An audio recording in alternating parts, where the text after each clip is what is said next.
지난해 식료품 물가 상승으로 저소득층의 엔겔지수가 8년 만에 최고치를 기록했습니다. 즉 버는 돈보다 먹는 비용이 더 들어 생활이 어려워졌음을 의미합니다. 이런 현상은 지난 2009년부터 이어오면서 저소득층에게 주거비와 함께 생활고의 주요 원인으로 작용하고 있다는 분석입니다. 경영 악화에 몰려온 쌍용건설이 오늘 주채권은행인 우리은행에 워크아웃을 신청했습니다. 지난 2004년 워크아웃 졸업 후 8년 만에 재신청입니다. 사측은 워크아웃을 통해 정상기업으로 탈바꿈할 수 있다고 주장하지만 채권단과 캠코 간의 부실 책임 등을 놓고 갈등을 겪고 있어 난항이 예상됩니다. 국토해양부에 따르면 전국의 미분양 주택은 총 7만 5,180가구로 전월보다 소폭 증가한 것으로 나타났습니다. 이는 경기 인천 부산 등지의 신규 미분양이 늘고 분양주택 계약자에게 양도소득세 면제 혜택을 준 9.10 대책이 지난해 말로 종료된 것이 원인으로 작용했다는 분석입니다.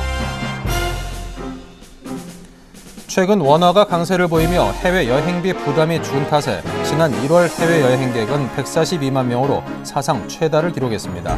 특히 엔저 현상에 힘입어 일본 여행 상품을 찾는 관광객의 수는 50%나 늘었으며 유독 추운 겨울 날씨 탓에 동남아를 찾은 관광객 역시 함께 증가했습니다.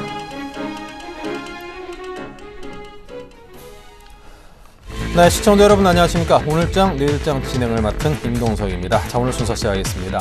자, 먼저 지금 현재 증시 상황 1시간여 폐정을 앞두고 과연 어떻게 흘러가고 있는지 간략하게 정리를 해보겠습니다. 먼저 코스피 보겠습니다.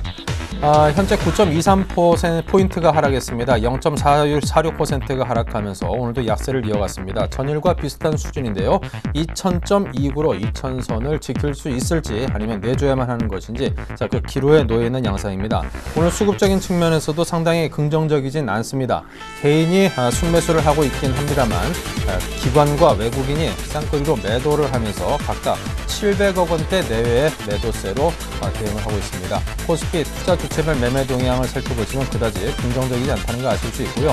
코스닥은 반면 0.66포인트 상승으로 흘러가고 있습니다. 코스피에 비해서는 상황이 좀 낮긴 합니다만 그 폭 자체가 워낙 미미하기 때문에 오늘 우리 증시는 전반적인 약세장으로 정리할 수 있을 것 같고요. 투자 주체별 상황을 보면은 코스피하고는 정반대의 상황입니다. 개인은 팔고 기관과 외국인은 사들이고 있습니다. 하지만 외국인의 매수세가 워낙 적기 때문에 그다지 증시의 상승으로 연결되지는 못하는 양상입니다. 네, 다음은 원달러 환율 볼까요? 1.5원이 올라 있습니다. 1087.8원이고요. 0.14% 상승했습니다.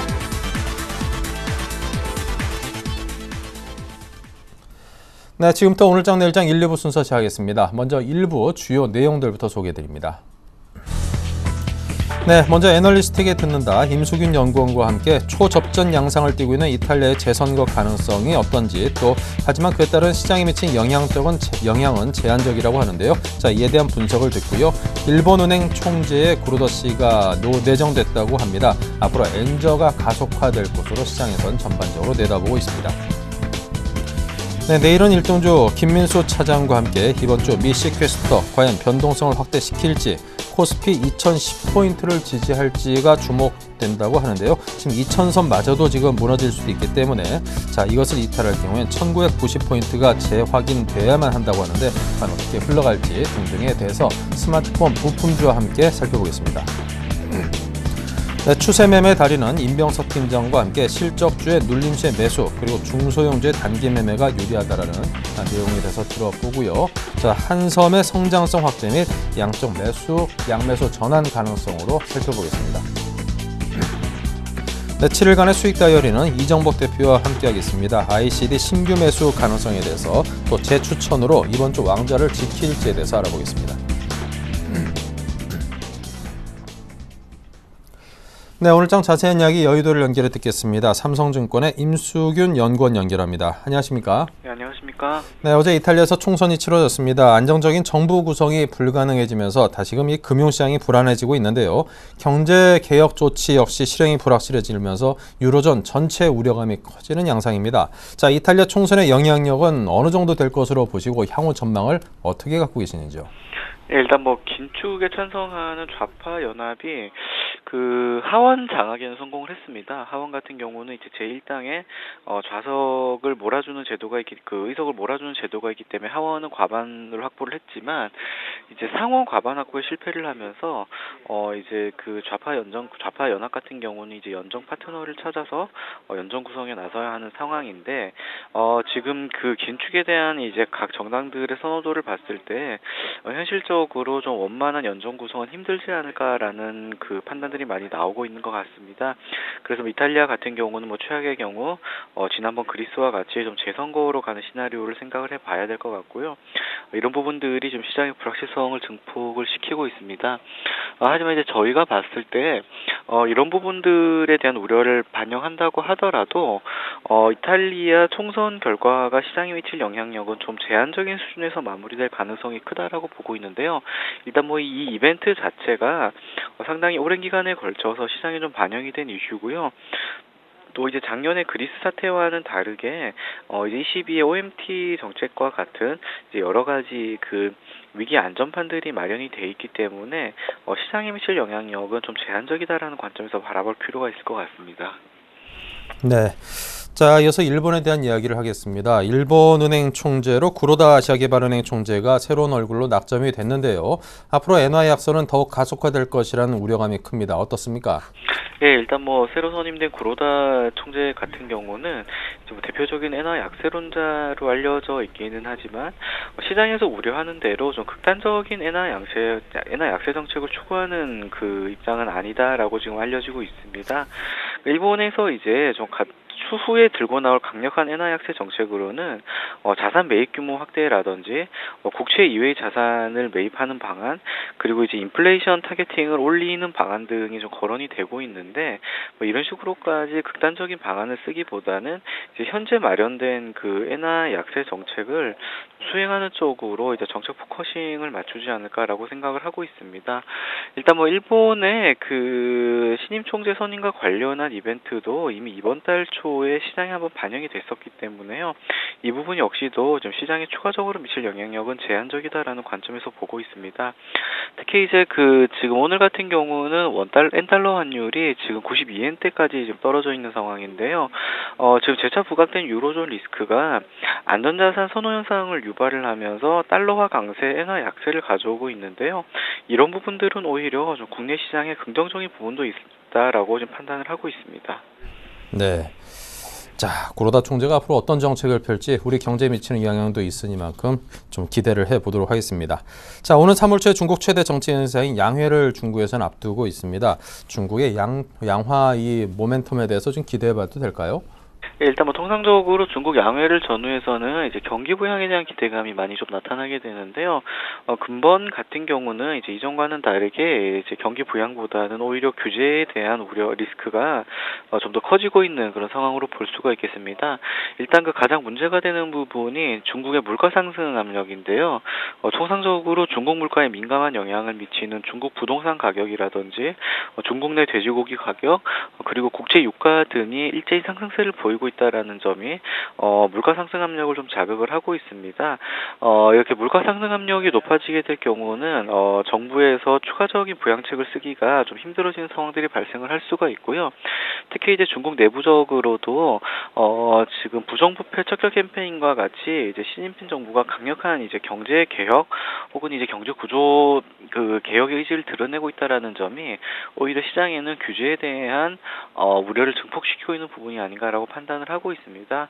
그래서 결과적으로 봤을 때 일단 양회가 시장에 추가적으로 강력한 모멘텀이 되기는 힘들 것 같고요. 구체적으로 어떠한 내용이 나오는지 정도를 좀 확인하고 갈 필요가 있을 것 같습니다. 네. 자, 시장이 좀 연일 약세를 보여서 상당히 좀 우려가 됩니다. 향후 증시 전망 어떻게 내다보시고 전략은 어떻게 짜고 계시는지요? 예, 일단 뭐 그 대외 불확실성들이 다시금 일제히 부각이 되고 있기 때문에 단기 변동성 확대가 좀 가능할 수는 있는 국면으로 판단을 할 수가 있겠습니다. 하지만 앞서도 계속 말씀드린 바와 같이 이런 불확실성 이슈들이 이미 시장에 선반영된 측면들이 좀 강하기 때문에 저희는 코스피가 지금 1950에서 1970 정도에서 의미 있는 지지력을 확보하고 다시 좀 반등 흐름을 이어나가는 그 정도 그림을 예상을 하고 있습니다. 특히 아까도 말씀드렸다시피 대외 불확실성에 따른 엔화 약세가 오히려 국내 증시의 호재로 작용을 할 수가 있고요. 한국 증시 같은 경우는 이제 해외 증시 대비해서 디커플링이 좀 나타나면서 상대적으로 덜 오른 부분들이 있기 때문에 이런 부분들이 지금과 같은 조정 국면에서는 오히려 좀 호재로 작용을 하지 않을까 판단을 하고 있습니다. 그래서 저희 같은 경우는 일단 지수의 낙폭도 좀 제한적으로 나타날 가능성이 크다라고 판단을 하고 있고요. 이제 근본 조정 같은 경우는 오히려 대형주 비중 확대의 기회로 활용하는 그런 적극적인 전략이 필요하지 않을까 생각을 하고 있습니다. 네. 자, 그렇다면 요즘 들어서 이제 코스피도 오늘 약세고 반면에 코스닥은 좀 적긴 합니다만 상대적으로 강세를 띠고 있습니다. 그만큼 대형주보다는 중소형주에 대한 관심이 시장에서 좀 더 유효하다라는 그런 분석이 힘을 얻고 있는데요. 자, 중소형주 어떻게 보시는지요? 예, 최근에 중소형주가 강세를 보였던 이유로는 첫 번째로 정책 기대감에 대한 부분을 꼽아볼 수가 있습니다. 이제 신정부가 이제 출범을 하면서 강소기업 육성이라든지 내수산업 육성에 대한 의지들을 많이 드러냈는데요. 이제 이런 부분들의 수혜가 기대되는 중소형 업종들이 개별 종목의 모멘텀으로 많이 움직였던 측면들이 있습니다. 이렇게 정책 수혜가 기대되는 개별 종목들의 모멘텀은 여전히 좀 지속될 거다라고 판단을 하고 있는데요. 이 부분 자체가 코스닥이라든지 중소형주 시장의 전반적인 매기 확산으로 연결되기는 조금 힘들 것 같고요. 여전히 중소형주 시장에서는 신정부의 정책 수혜가 기대되는 종목을 선별적으로 좀 매매해볼 필요가 있지 않나 생각을 하고 있습니다. 네, 알겠습니다. 잘 들었습니다. 지금까지 삼성증권의 임수균 연구원이었습니다. 감사합니다. 감사합니다.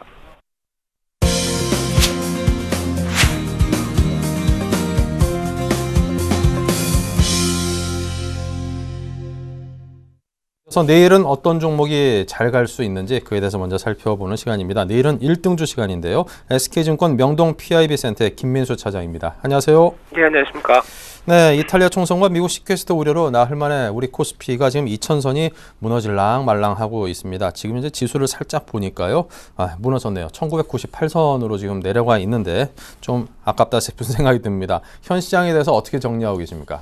예, 그렇습니다. 일단 2000선 위에서 어떤 모멘텀이 없는 장세라고 생각됩니다. 네, 그런 모습들 쪽에서 지금 어제 같은 경우도 2000선은 지켰지만은 엔저 현상들 때문에 또 시장에 좀 찬물을 좀 끼얹었던 모습들이고 특히 이번 주 들어서면서 첫 미국 시장 흐름들을 보게 되면 일단 그 해외 시장 그 유럽이나 전반적으로 이탈리아 관련된 얘기들 그리고 특히 또 하나 그 시퀘스터 관련된 어떤 변수 흐름들 때문에 일단 그 자유롭지 못한 모습들로 볼 수 있을 것 같고요. 특히 어제 같은 경우 미국 시장에서 다우 14,000 그리고 나스닥 3,200선 위쪽에서 흘러내리는 모습들, 전반적인 모습을 봤을 때 완연하게 이제 조정의 모습들로 들어가는 어떤 그런 패턴으로 볼 수 있을 것 같고요.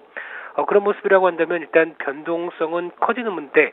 여기서 하나 이제 중요한 모습들이 국내 시장이 그동안 해외 시장만큼 탄력적으로 같이 강세를 못 가져갔던 모습들이기 때문에 추가적으로 해외 시장이 조정이 나왔을 때 이를 견딜 수 있느냐의 여부가 가장 좀 중요한 흐름이라고 생각됩니다. 이거에 따라서 변동성은 커질 텐데 그런 어떤 그래도 지지권을 확보하고 그래도 움직일 수 있는지 여부들 이런 것들이 시장의 중요한 키가 아닐까 생각되고 있고요. 일단 기술적으로는 5일선 중심으로 2010선 지지권이 이탈이 된 모습들이기 때문에 지금 나오고 있는 한 1990선 정도 특히 이 부분은 갭 상승이 이루어졌던 어떤 갭이 발생한 부분들이기 때문에 이 부분을 훼손하는지 여부들 단기적으로 좀 중요하다고 생각되고 있고요. 그래도 해외 시장 대비해서 좀 강한 저항력 그러니까 즉 단기적인 저항대 2025선을 안착한다고 한다면 아무래도 국내 시장이 조금 더 어떤 이런 탄력적인 모습들을 조금 더 가지고 있다라고 봐야 될 것 같고요. 따라서 일단 지금 흐름 쪽에서는 수급상으로 2000선에서의 매수 주체를 확인하는 것도 좀 중요하다고 볼 수 있을 것 같은데 전반적인 흐름상은 아무래도 해외 증시가 어떤 그 이탈을 해서 좀 불안한 모습들로 유지가 된다라고 한다면 아무래도 투자 심리가 그렇게 썩 좋지는 못할 가능성에 무게를 두면서 어떤 시장에서 공격적으로 매수하는 전략은 일단 좀 바람직하지 않다고 생각되고 있고요.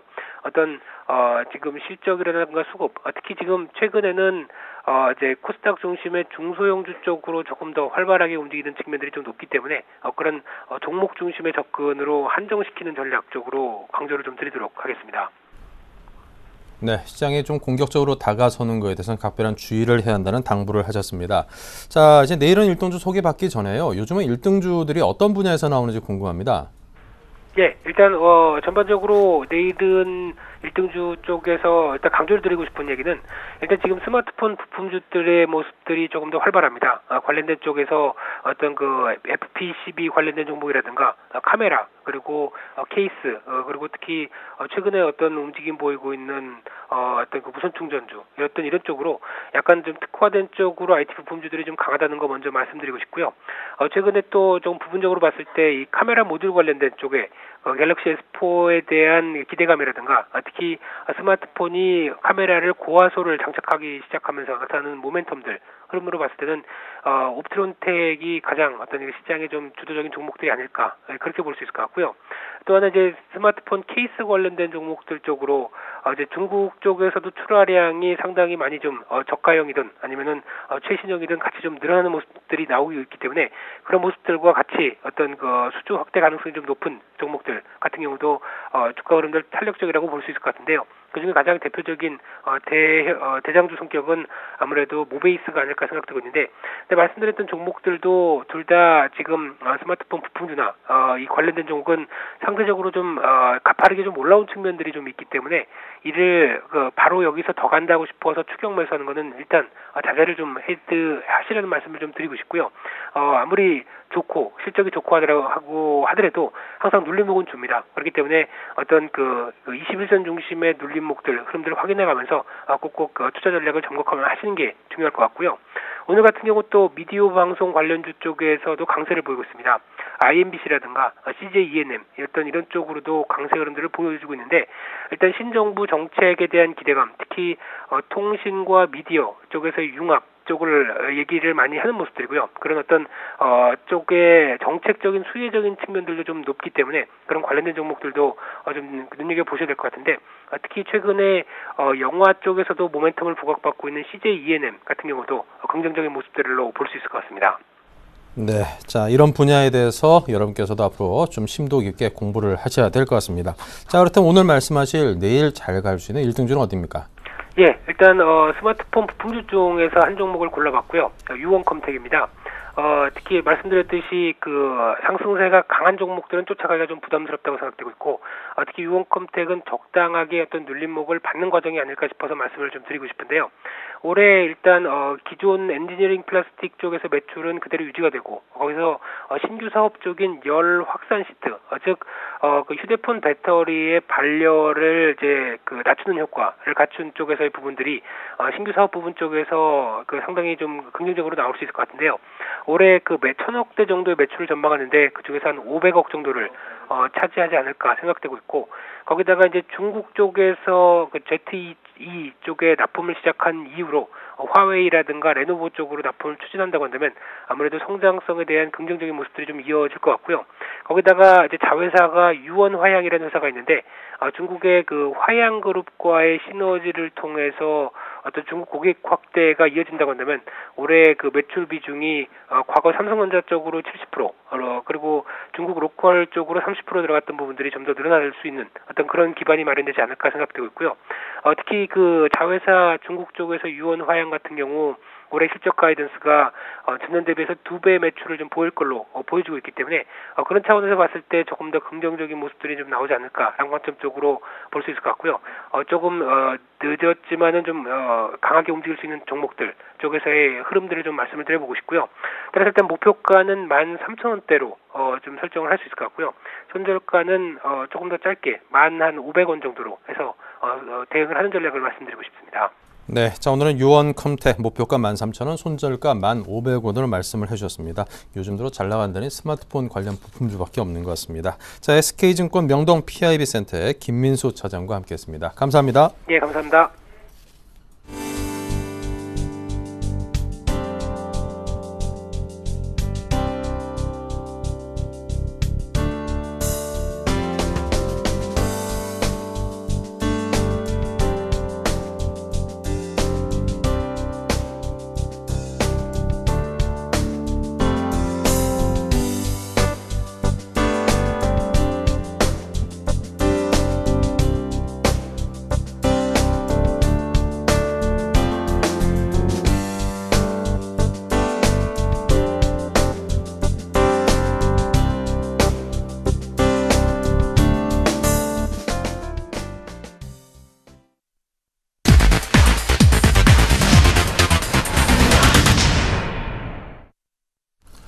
네, 현재 시장 상황을 잘 파악해야지만 성공 투자자로 자리 잡을 수 있겠다 싶습니다. 현재 시장의 분석과 함께 그에 맞는 매매 방법 또 유망 종목까지 여러분께 알려드리겠습니다. 자, 오늘은 추세 매매 달인인 포스원의 임병석 팀장을 모셨습니다. 어서 오십시오. 네, 안녕하세요. 네, 오늘 코스피가 2000선을 살짝 내려앉아 있습니다. 지금 1999.90. 아, 무슨 네. 숫자가 좀 기분이 좀 나쁩니다. 딱 2000이면 좋을 텐데. 자, 일시적인 조정일지 현재 시장 상황 정리와 함께 전략 세워주십시오. 네, 일단 코스피 지수가 이제 8일 연속 상승을 뒤로 한 채 이제 전일 같은 경우 음봉을 형성하면서 5일 이평선을 하회하는 모습을 좀 보여줬습니다. 이런 측면에서 이제 글로벌 영향도 한몫하는 모습이지만 2010포인트 그리고 2050포인트에 대한 위치한 이제 고점대 저항 그리고 단기 급등에 따른 차익 실현 매물이 부담으로 작용하지 않았나 이렇게 볼 수 있을 것 같고요. 일단 주봉상으로는 이평선들이 좀 수렴한 가운데에서 정배열 형태의 모습을 띠는 좀 안정적인 모습의 준비를 마쳤다 이렇게 볼 수 있겠지만 일봉상으로는 아직 5일 이평선 이탈이 확인되면서 이제 단기 조정이 진행되면서 60일 또는 120일 이평선 부근에서 단기 저점이 형성될 가능성이 좀 크다 이렇게 보시면 될 것 같고 그런 측면에서 이번 조정을 통해서 이제 60일 이평선 부근에서 지지력을 확인하고 상승한다면 일봉상으로도 안정적인 상승을 준비를 할 수 있지 않나 이렇게 볼 수 있을 것 같고 업종별로 좀 살펴보면 삼성전자 같은 경우가 시장을 좀 주도하는 시장을 주도하는 이제 삼성전자의 주가가 1월 말 120일 이평선의 지지로 이전 고점대 부근까지 조정 없이 상승하는 모습을 좀 보여줬습니다. 이런 측면에서 과거 패턴상에 이제 120일 이평선에서 상승할 경우에 전고점에서 조정을 받고 60일 이평선에서 다시 지지력을 확인 후에 전고점을 좀 넘어서는 모습을 자주 보여줬는데 그런 측면에서 이제 이번 조정이 상승 가능성이 이제 무게를 실을 수 있다. 이런 측면에서 60일 이평선 부근에서는 조금씩 이제 분할 매수를 해 나가는 시점이다. 이렇게 보시면 될 것 같고요. 금주 같은 경우는 이제 많은 정치적 그리고 경제적인 이슈들이 많습니다. 그런 측면에서 이제 뭐 한국의 신정부 출범도 있었고 미국의 시캐스트 논쟁 그리고 일본은행의 신임 총재 선출이라든지 이탈리아 총선이 남아있기 때문에 지금 시장에서 헤드라인 상의 이제 뭐 중량감은 좀 커 보이지만 시장에서 나오는 긍정적인 측면이거나 뭐 시장의 우려와 달리 증시에 충격을 줄 가능성은 좀 적다 이렇게 볼 수 있을 것 같고요. 최근 또 거래 대금의 감소에도 불구하고 외국인의 매매 금액은 좀 줄지 않았습니다. 이런 측면을 중점으로 이제 외국인의 매매 비중 즉 시장 영향력은 점차 강화되는 추세다 이렇게 좀 보시면 될 것 같은데 이러한 상황에서 이제 최근에 외국인 매수세 유입 강화가 상승세 지속에 좀 힘을 보탤 수 있지 않나 이렇게 생각하고 있고요. 그런 측면에서 이번 주 한 주 같은 경우는 보수적인 관점에서 이제 이벤트의 초점 그리고 외국인 매수에 좀 중심을 두면서 매매를 해보시는 전략을 세워보시는 게 맞지 않나 이렇게 말씀드리겠습니다. 네. 자, 지금 뭐 양적 완화라든가 일본의 신임 은행 총재라든가 여러 가지 그 이슈들이 우리 증시를 짓누르고 있습니다. 그런데 그중에 이제 가장 첨예한 이슈라고 하면은 이탈리아의 정치적인 변수로 보여질 수 있는데요. 자, 경제 기준으로 볼 때 이탈리아가 역시 유로존에서 이제 4대 강국 중에 하나로 꼽히기 때문에 그동안 긴축 정책 잘 유지했던 몬티 총리 정권이 끝나고 또 새로운 약간 어떤 그 대중들의 인기에 영합하는 그런 정권이 들어선다라고 하면은 그동안 이어져 오던 긴축 정책 자체가 좀 상당 부분 훼손되지 않을까 그런 우려감이 시장에 팽배해 있습니다. 자, 그렇다면 여타 다른 국가로도 이런 것들이 전염될 가능성도 있지 않겠는가 그런 염려도 있는데요. 자, 증시에 미치는 영향과 관련해서 어떻게 분석하십니까? 네, 일단 증시에 미치는 영향 같은 경우에는 좀 그래서 일반 투자자분들은 좀 어렵게 생각하기보다는 좀 단조롭게 좀 생각하시는 측면이 맞지 않나 이렇게 볼 수 있을 것 같고요. 경제적인 또 이슈 초점에 좀 그 초점을 맞추시기보다는 이거는 큰 틀로 흐름만 잡으실 뿐 그 매매를 하실 때에는 전략적으로 조금씩 어느 정도 수급적인 측면 그리고 좀 더 한 발 떨어져 있는 자세로 이렇게 바라보시는 전략을 세우시는 게 맞지 않나 이렇게 보고 있습니다. 네. 자, 그리고 이제 미국의 시퀘스터 관련해서도 여쭤보겠습니다. 이런 뭐 연방 정부에 자동으로 지출이 삭감된다라는 의미를 갖고 있는 이 문제에 대해서 뭐 그렇게까지 가겠는가? 많은 분들은 지난 연말에도 막판에 가서 어느 정도 해결책을 뭐 찾아내지 않았는가 이런 생각 때문에 낙관론을 펴는 그 일반 투자자분들이 상대적으로 굉장히 많거든요. 네. 어떻게 보십니까? 네, 저도 좀 낙관적으로 보고 있습니다. 지금 예. 뭐 미국 쪽에서 나오는 경제적인 이벤트들이 뭐 한국 증시에는 좀 악영향을 미치는 부분들이 이제 감소하고 있다 이렇게 좀 볼 수 있을 것 같고요. 그런 측면에서 계속해서 제가 수급적인 측면을 말씀드리고 있지만 외국인의 수급도 한국 증시에는 이제 점차 그 수급량을 줄이고 있다. 매도세를 줄이고 이제 매수세에 나서고 있기 때문에 이런 미국 증시에서 나오는 이제 경제적 이벤트들 이런 측면들은 한국 증시에는 이제 나쁜 관점으로보다는 이제 낙관적으로 보시는 측면이 맞다 이렇게 좀 말씀을 드리겠습니다. 네. 자, 그것이 이제 현실화될 경우에는 뭐 상당히 많은 뭐 교사라든가 공무원이라든가 일자리가 굉장히 많이 줄어들고 미 군에서는 이게 항공모함도 적절한 때다 이제 배치를 못하고 있다고 못한다 이렇게 좀 투덜댄다 그러는데 현실화될 수 있을지 좀 긴가민가합니다. 잘 살펴봐야겠습니다. 자, 그렇다면 지금 같은 시장 상황에서 추세 매매를 하려고 한다라면은 어떤 것들을 염두에 둬야겠습니까? 네, 제가 지난주에 이제 두 가지 측면을 좀 말씀드렸습니다. 이제 신고가 갱신을 하는 종목들을 좀 관점을 두고, 그리고 또 삼중 청전형 박스권 상단을 돌파하는 종목들에 좀 관심을 갖자 이렇게 말씀을 드렸는데, 그런 측면에서 이제 신고가 갱신을 하는 종목들, IT 부품주, 뭐 모베이스라든지 옵트론텍, 파트론, 뭐 이런 갤럭시 S 관련주들이 강한 상승하는 모습을 보여줬고요. 역시나 그런 측면에서 또 뭐 제가 그 박스권을 돌파하는 종목들 중에 하이비전 시스템이라든지 GST, 뭐 인프라이어들도 소폭 상승하는 구간에서 조정을 받기는 했지만 아직도 강한 모습을 보여주고 있다 이렇게 말씀을 드릴 수 있을 것 같고, 아까 전에도 제가 말씀드렸듯이 뭐 이제 거래 대금 감소에도 불구하고 외국인의 매매 금액은 줄지 않았다 이렇게 말씀을 드렸는데, 이런 측면에서는 이제 국내 투자자들의 시장 참여가 줄면서 거래 대금이 좀 줄었다고 보시는 게 맞고요. 일단 지난 1월 같은 경우도 외국인 순매수를 살펴보면 미국이나 뭐 유럽계 자금의 이탈이 나타났지만 뱅가드 이슈로 인한 일시적인 현상일 뿐이다 이렇게 판단하시면 될 것 같고, 올해 같은 경우도 외국인의 이제 코스피에서 5천원가량 매도세에 나서고 순매도에 나서고 있지만 최근 매수세가 꾸준히 이어지면서 최대 2조 원에 육박했던 순매도 금액이 빠르게 감소하는 모습을 좀 보여주고 있습니다. 이런 측면에서 동시에 연기금의 꾸준한 매수세까지 이어지고 있기 때문에 외국인이나 연기금에 꾸준히 매수하는 종목에 좀 관심을 가져볼 필요가 있다 이렇게 말씀을 드릴 수 있을 것 같고, 여전히 이제 글로벌 경제 여건이 성장 동력에 뒷받침돼야 된다는 제한적인 점에서 새로운 모멘텀에 대한 기대는 어려울 것으로 좀 보이고 있지만, 경기 민감주에 대한 대형주보다는 꾸준히 이번 한 주 같은 경우는 실적 개선이 이어지고 있는 내수주, 즉 중소형주 중심의 단기적인 트레이딩 관점이 맞지 않나 이렇게 좀 말씀을 드리겠습니다. 네.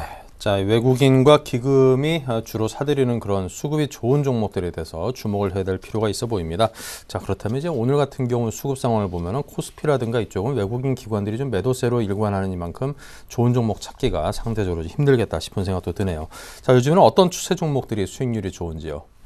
네, 일단 제가 아까도 말씀드렸듯이 뭐 코스닥 쪽에서는 뭐 IT 부품주, 갤럭시 S 관련주죠. 뭐 월드 모바일 콩그레스를 개최를 하면서 이제 갤럭시 부품주들의 관심을 받고 있는데, 일단 모베이스나 뭐 파트론 이런 부분들에서 여러 가지 뭐 그 케이스 업체 그리고 카메라 모듈 업체들이 역시나 신고가 갱신을 하면서 강한 상승하는 모습을 좀 보여줬고요. 오늘 같은 경우 또 이제 베이직 하우스를 이제 극과 극의 모습을 좀 달리고 있다 이렇게 보시면 될 것 같습니다. 이제 뭐 IT 부품주 같이 신고가 갱신을 하는 종목들이 있는 반면에 바닥권에서 실적을 악화로 인해서 이제 단기적인 하락을 맞았던 종목들이 4분기 그리고 올해 상반기 같은 경우 이제 실적 개선이 기대되면서 그 베이직 하우스 같이 단기적인 저점을 형성한 후에 추가적으로 뭐 외국인의 매수세가 꾸준히 이어지면서 상승하는 모습을 좀 보여주고 있고요. 이런 관점에서 이제 베이직 하우스를 필두로 제가 오늘 또 한섬 같은 경우도 실적 불안감으로 인해서 하락하는 측면에서 다시 한번 외국인의 매수세가 유입되고 있고, 그런 측면에서 4분기 실적 또한 이제 시장 기대치보다 상회하는 모습, 그리고 올해 상반기 같은 경우도 실적이 이제 개선될 거로 기대되고 있기 때문에 이런 측면에서 외국인이나 기금의 이제 매수세는 좀 중장기적으로 보면 된다 이렇게 말씀을 드릴 수 있을 것 같고, 그런 측면에서 바닥권을 형성하는 이런 종목 쪽에도 이제 단기적인 반등이 나오고 있지 않나 이렇게 좀 말씀을 드리겠습니다. 네. 자, 그렇다면 현 시장에서 이제 관심 가질 만한 종목에 대해서 보다 더 상세히 들어보겠습니다. 네, 오늘 제가 좀 관심을 가져야 될 종목으로 말씀을 드릴 거는 이제 한섬을 좀 말씀을 드리고 싶은데요. 이 종목 같은 경우는 이제 4분기 실적이 시장 기대치보다 이제 상회한다 이렇게 그 시장의 이슈가 나오면서 단기적인 반등하는 모습을 좀 보여주고 있고, 이런 측면에는 이제 상품 매출 감소에도 시스템 업무의 매출 선방으로 4분기 매출이 전년 동기 대비 2.9% 정도 상승할 것으로 나오고 있고, 영업이익 부분도 제품 매출 증가 그리고 정상가 판매율 개선이라든지 환율로 인한 원가 절감 효과로 인해서 4% 정도 증가할 것으로 시장에서 나오고 있기 때문에 어느 정도 실적 악화로 된 부분들은 이제 개선해 나가고 있다 이렇게 보시면 될 것 같고요. 단 이제 보수적인 재고 평가로 인한 자산 평가 손실이 150억 정도 반영될 것으로 보이고 있기 때문에 순이익은 감소될 전망으로 좀 나타내고 있습니다. 그런 측면이 좀 악재로 남아있긴 하지만 4분기 그리고 올해 같은 경우 상반기까지 동사의 실적 개선 모멘텀은 여전하다 이렇게 여전히 약화될 것으로 보이지만 2분기 이후에 예상보다 공격적인 해외 직수입 상품 도입 발표 가능성에 따라서 하반기에는 실적은 점차 개선될 것으로 좀 보여지고 있고요. 의료업종은 이제 재고 처리를 잘하면 수익이 나는 구조입니다. 그만큼 겨울옷 재고 처리가 지금 이제 진행되고 있고 3월 초에도 이제 세일에 들어가고 있기 때문에 어느 정도 패션 업종 같은 경우는 겨울 재고 떨이가 시작되면 이제 봄 매출 그리고 봄 세일을 하고 난 다음에는 4월 그리고 5월 달에는 어느 정도 1분기 매출이 잡힐 것으로 보이고 있기 때문에 1분기 실적을 바닥으로 봄 매출 기대 가능성을 좀 기대해 볼 수 있을 것 같고요. 그런 측면에서 좀 더 빠른 그 바닥권에서 반등이 나오고 있는 구간에서 분할 매수 측면으로 이제 바라보시면 될 것 같은데, 이 종목 같은 경우는 이제 현재가가 26,500원으로 나오고 있는데 매수가 같은 경우는 26,500원 이하로 좀 비중을 잡아보시면 될 것 같고요. 손절가 같은 경우는 전고점이 24,200원 정도를 잡으시면서 목표가는 단기적으로 이제 10% 정도 29,200원 정도를 바라보시면서 어느 정도 단기적인 추세에서는 29,000원 10% 정도를 가져가시지만 중장기적으로 2분기가 실적이 확실히 기대되는 시점으로는 좀 더 큰 흐름으로 바라보셔도 되는 종목이 아닌가 이렇게 좀 말씀을 드리겠습니다. 네, 의료계 전반의 업황 사이클과 관련해서 설명을 주셔가지고 상당히 이해가 됩니다. 자, 근데 조금 전에 차트를 보니까 물론 바닥에서 올라오긴 했습니다만 좀 단기간에 급등한 그런 양상이기 때문에 지금 따라잡는 게 과연 어떨지에 대한 겁이 나는 건 사실일 텐데요. 네, 맞습니다. 그런 측면에서 지금 어느 정도 지금 위에 매물대 61선 그리고 120일 이평선이 27,000원, 27,500원 부근에 놓였기 때문에 단기적인 고점 차익 실현 매물이 나올 수 있습니다. 그런 만큼 비중 같은 경우를 지금 제가 10%를 전해드린 이유가 지금 이 부분에서 외국인의 수급이 계속 들어오고 있고 기금의 수급이 들어오고 있고 그리고 단기적인 흐름을 좀 띄고 있는 기관의 수급이 들어오고 있기 때문에 단기적으로 10% 정도의 비중을 실으시면서 추세를 좀 따라가는 그 측면으로 비중을 실어보시면 될 것 같고요. 만약 27,000원에서 27,500원의 조정을 받는다면 어느 정도 10% 정도를 추가 매수를 하셔서 비중을 한 20% 정도까지도 늘릴 수 있는 종목이 아닌가 이렇게 좀 보고 있습니다. 네. 자, 이렇게 돼서 한섬에 대해서 들어봤습니다. 전 사주 때는 이제 상당히 부동산들도 많이 갖고 있고 부채비율이 낮고 우량한 기업으로 평가를 받았고요. 지금은 이제 매각이로여서 오너십이 바뀌어 있다라는 점, 그런 점 등에 대해서 꼼꼼히 살펴보시면 이 기업의 가치가 앞으로 잘 판가름할 수 있을 것 같습니다. 자, 그렇다면 이제 이어서 지난주 포트폴리오 현황을 살펴보도록 하죠. 네, 자, 지금 포트폴리오가 나오고 있는데요. 현금 비중은 65%입니다. 3분의 2가 현금이고요. 송원산업이 20%, 에스텍파마가 15%의 비중으로 현재 구성이 되어 있습니다. 네, 포트폴리오 현재 송원산업은 보유하고 있는데 수익률은 딱 제자리 걸음이고요. 에스텍파마만이 마이너스 1.7%로 소폭 손실이 나 있습니다. 여전히 보유 의견을 갖고 계시는데요. 자, 이 종목들에 대한 AS 해볼까요? 네, 일단 송원산업부터 한번 좀 보겠습니다. 송업산업 같은 경우가 지금 좀 단기적인 박스권 그 돌파하는 종목으로 제가 추천을 드렸던 종목인데 지금 흐름상 박스권 돌파 종목에서 좀 무게감이 실리면서 조정을 받고 있는 모습을 보여주고 있습니다. 하지만 수급이 이제 계속 들어오고 있다는 점에서는 어느 정도 조정 후에는 다시 한번 상승 박스권을 돌파하는 구간이 나올 수 있다 이렇게 볼 수 있을 것 같고요. 현재 주봉상에서도 121선을 밑으로 하방 돌파하지 않는다면 좀 더 생각보다 빠른 상승 구간이 나올 수 있다. 이런 측면에서는 송원산업 같은 경우도 좀 무게감 있는 종목이기 때문에 어느 정도 시간을 1개월 정도 이렇게 큰 흐름으로 가져가시면 될 것 같고요. 또 에스텍파마 같은 경우는 현재 제가 추천을 드리고 단기적으로 좀 눌리는 구간이 나왔지만 오늘 같은 경우 다시 그 빠른 양봉으로 다시 한번 그 주가를 되돌림 현상을 보여주고 있습니다. 현재 지금 에스텍파마 같은 경우는 최근에도 이제 121평선을 하방 돌파했을 때 음봉으로 하방 돌파한 후에도 양봉으로 되돌림 현상이 빨리 나오면 주가가 상승하는 모습을 좀 보여줬는데 이렇게 그런 흐름을 두 차례 보여줬듯이 이번에도 음봉이 발생 후에 다시 한번 양봉으로 지금 10%가량 발생하고 있는데 이렇게 흐름이 빨리 나왔다는 측면에서는 다시 한번 전고점을 돌파할 수 있다 이렇게 볼 수 있을 것 같고요.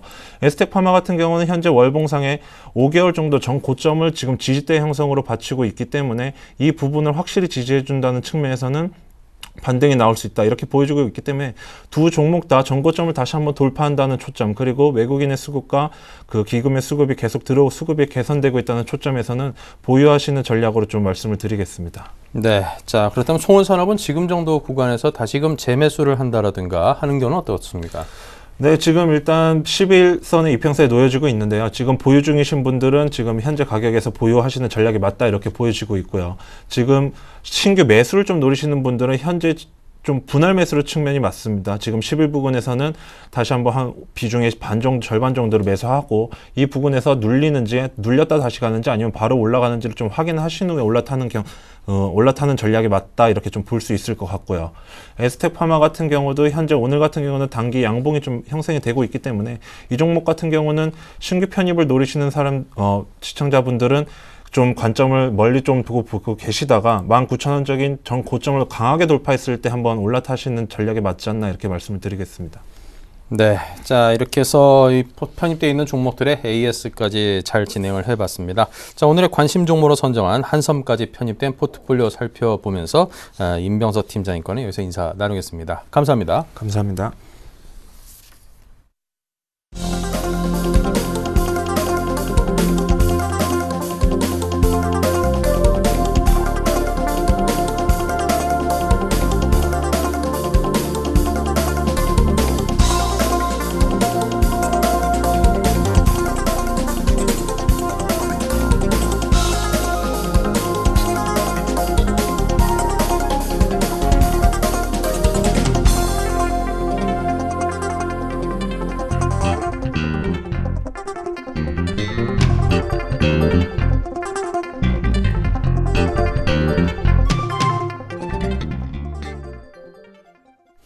네, 이어서 7일간의 수익 다이어리 코너를 이어가겠습니다. 먼저 지난주 수익률부터 체크해 볼까요? 네, 7일간의 수익 다이어리 수익률 체크입니다. 자, 박현상 대리의 인터플렉스가 2.7% 올라 있고요. ICD가 7.5%로 왕관을 쓰고 있습니다. 우리 ENL이 0.9% 상승, 우전에는 한다는 제자리 걸음이고요. 이노침반이 마이너스 2.7% 하락돼 있네요. 네, 이렇게 해서 오늘의 위너는 이정복 대표가 ICD로 7.5% 수익으로 왕관을 썼습니다. 네, 오늘의 1등이자 매주 화요일 날 종목을 소개하시는 JB스탁의 이정복 대표님을 연결합니다. 안녕하세요. 네, 안녕하세요. 네, ICD 상승률이 굉장합니다. 제시하신 목표가까지 기다려 볼지 아니면은 시장이 조금 이제 힘이 빠지는 듯 하니까 지금 정도 선에서 어떻게 한번 해봐야 될지 고민이 되는데요. AS부터 해주십시오. 네, 일단 ICD 같은 경우는 사실 지금 아직까지 하나도 안 올랐다고 저는 개인적으로 생각을 하고 있고요. 사실 금일 가져온 종목도 ICD를 한 번 더 가져왔습니다. 왜냐하면 아직 단기적으로 저는 한 15,000원 선까지는 기술적인 흐름으로 봤을 때 쉬지 않고 간다고 보고 있기 때문에 지금 다시 한번 편입을 해보려고 다시 한번 이 종목을 가지고 왔고요. 그래서 일단 기업 설명부터 다시 한번 말씀을 다시 한번 해드리면 이 종목, 그러니까 AMOLED 시각 장비 이제 1위 업체고요. 그러니까 어쨌든 우리가 1위 업체라는 거에 이제 굉장히 좀 우리가 기대를 해볼 수가 있고, 좀 거의 독보적인 기업이라고 우리가 생각을 할 수가 있고, 중요한 포인트를 이제 하나 기억을 할 게 뭐가 있냐면, 사실 ICD가 작년 한 해 동안, 1년 동안 영업이익은 한 130억 정도 나왔지만, 사실 분기별로 봤을 때는 ICD가 이제 9월 결산 법이기 때문에 작년 지금 이제 올해 1분기 실적이 나왔는데 적자가 나왔습니다.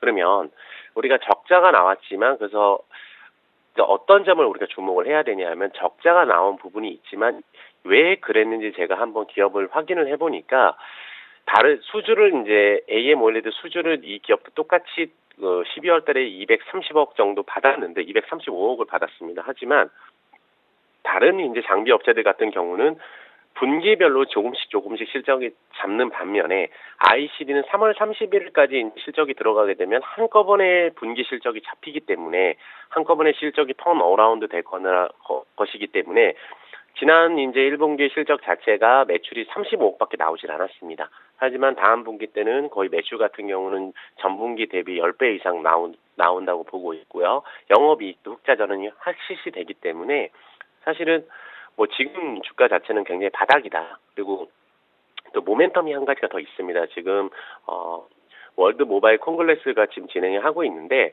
거기서도 이제 삼성전자에 대한 그 관심도가 굉장히 이제 지금 인기가 있다고 지금 계속해서 뉴스가 나오고 있고요.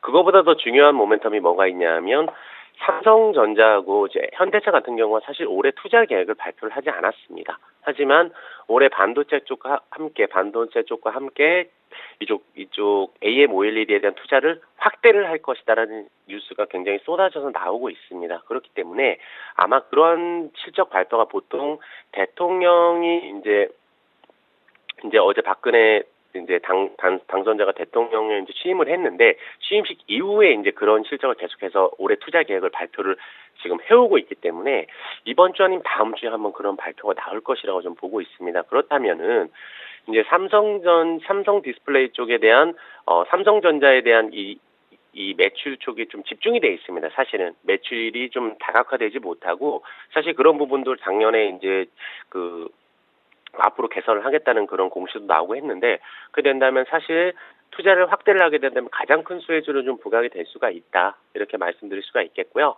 그러면 이제 기술적으로 다시 한번 언급을 해드리겠습니다. 이 종목 사실 어저께 제가 AS를 하면서 어제 종가가 고가가 못 나왔기 때문에 금일 신규 편입을 하실 분은 마이너스에서 한번 잡아보자. 이렇게 말씀을 드렸었습니다. 지금 현재가 매수 무리 없어 보이고요. 13,400원 이렇게 편입하셔도 상관없으실 것 같고요.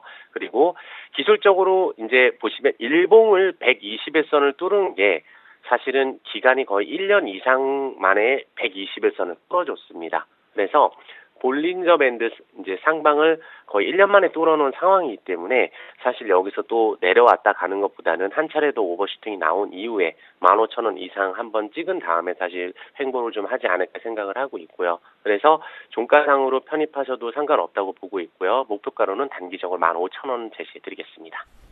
네, 자 이렇게 해서 아무래도 식각장비 1위 업체인 ICD에 대해서 다시금 재추천을 해주셨습니다. 아직까지 오르지 않았다라고 그런 평가를 내려주셨으니만큼 자 이 종목에 대한 믿음이 상당히 강해 보입니다. 여러분께서도 요즘같이 이게 종목 선정에 있어 상당히 어려움을 겪고 있는 이런 때 자 오늘 이정복 대표가 말씀하신 ICD에 대해서 한 번 정도 잘 주목해 보시기 바랍니다.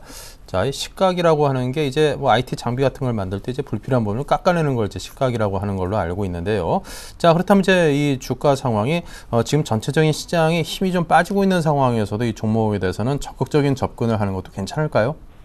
네네. 사실 지금 코스피는 좀 조정을 하고 있지만 코스닥 같은 경우는 지금 사실은 코스닥 월봉을 보더라도 올 한해 코스닥 같은 경우는 사실 거의 한 몇 년간 박스권을 이제 600선 같은 경우를 돌파를 못했기 때문에 중기적인 관점에서 코스닥 지수 자체에 대한 것도 저는 좀 긍정적으로 보고 있기 때문에 또한 우리가 이제 이 종목에 대해서 제가 또 강하게 이제 좀 확신을 하는 이유는 뭐가 있냐면 주가가 이제 보통 고점에서 4분의 1 정도 하락을 했을 때, 그럼 떨어졌을 땐 이유가 있을 텐데, 실적에 대한 그런 우려감, 이런 우려감 때문에 그동안 주가가 많이 빠졌지만 그런 부분들이 어느 정도 해소가 되는 시점, 그리고 올해 2분기부터 실적이 좋아진다는 걸 우리가 미리 알고 있다면, 그런 부분들에 대해서 우리가 미리 한번 잡아보게 된다면 단기간에 고수익이 가능하지 않을까, 이렇게 생각을 하고 있습니다.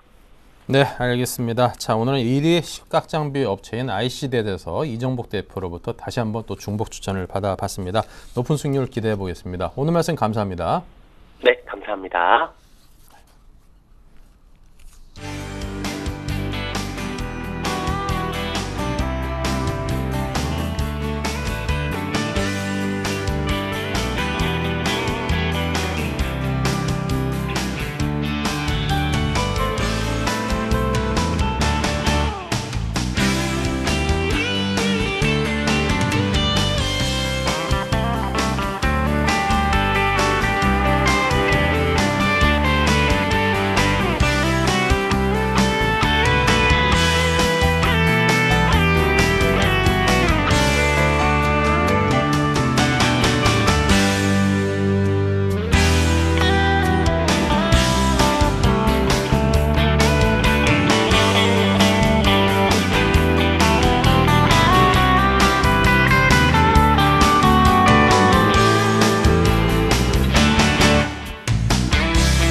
네, 긴급 AS를 해드리도록 하겠습니다. 매주 월요일에 출연하시는 텐스탁의 이광호 팀장께서 RF텍 종목에 대해서 긴급 AS를 하시겠다고 또 하셨는데요. 전화 연결을 해보겠습니다. 그 전에 먼저 이분께서 추천하신 그 종목의 포트폴리오부터 먼저 화면으로 살펴보고 연결해 이야기 나누겠습니다.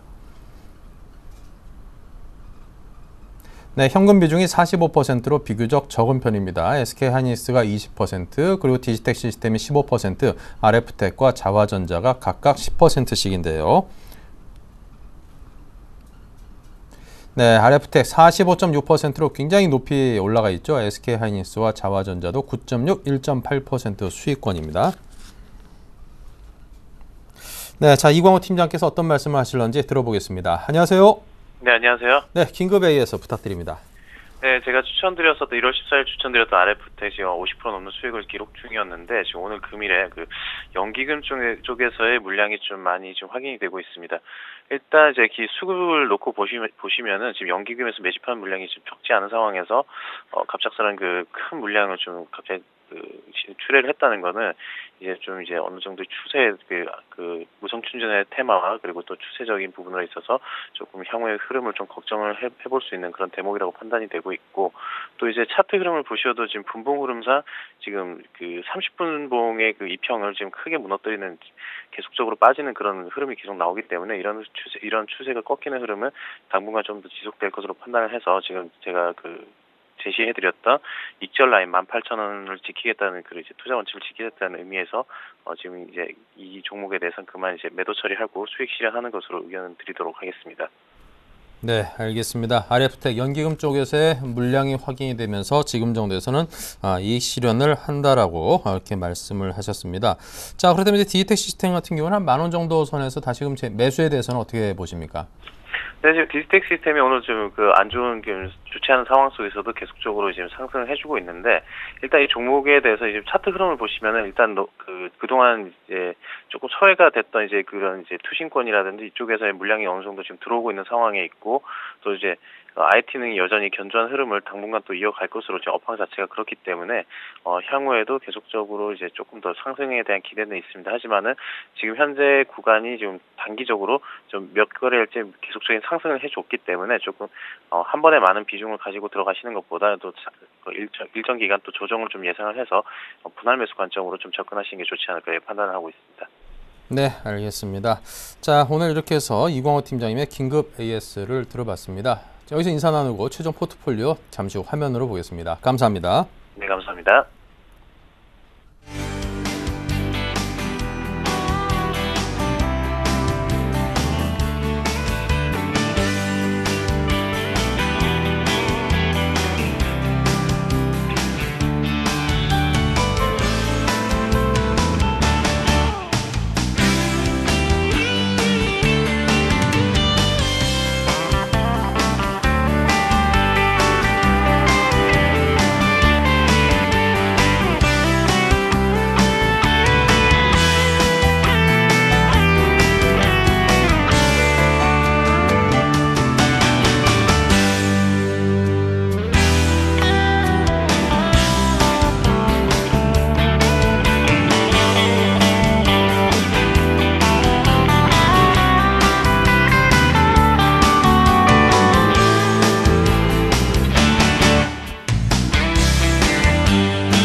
네, 1부 여기서 마치고요. 잠시 후 2부에서 이어가겠습니다. 잠시 뵙겠습니다.